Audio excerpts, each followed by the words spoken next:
اب بس آخری بات سن لیجیے حضرت فاروق اعظم کے بارے میں، وقت نکل گیا، آخری بات سن لیجیے۔ حضرت سرکار سیدنا صدیق اکبر رضی اللہ عنہ وارضہ عنہ دنیا سے جانے لگے۔ امام بخاری کے استاذ ہیں امام ابن ابی شیبہ، ان کی کتاب ہے مصنف ابن ابی شیبہ، اس کی جلد نمبر 7 ہے اور حدیث نمبر 46 ہے۔ یہ حدیث مبارکہ میں آپ کو پڑھ کے سنا رہا ہوں۔ حضرت سیدنا عمر فاروق رضی اللہ عنہ وارضہ عنہ کی خلافت کا جو معاملہ ہے بڑا عجیب ہے۔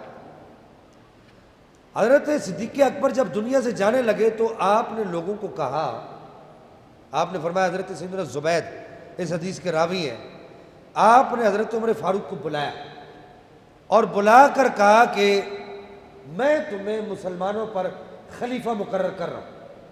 اب وہاں بہت سارے لوگ موجود تھے، انہوں نے کہا، حضرت صدیق اکبر سے کہا کہ سرکار یہ کیا کر رہے ہیں، یہ کیا کام کر رہے ہیں آپ؟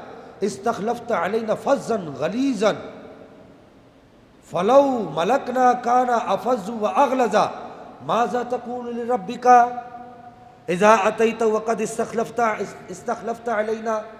کہا کہ صدیق اکبر سے کہا، لوگوں نے کہا، وہاں جو صحابہ تھے انہوں نے کہا ایک بات بتائیے، آپ ہم پر اتنے سخت آدمی کو خلیفہ بنا کر جا رہے ہیں، آپ اپنے رب کو کیا جواب دیں گے؟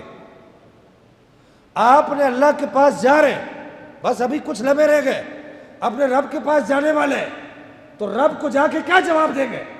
اس وقت حضرت صدیق اکبر نے ارشاد فرمایا، اتخوفونی بربی اقول اللہم امرت علیہم خیر اہلک، تم مجھے اللہ کا خوف دلا رہے ہو کہ میں تم پر کیسے آدمی کو خلیفہ بنا کر جا رہا ہوں؟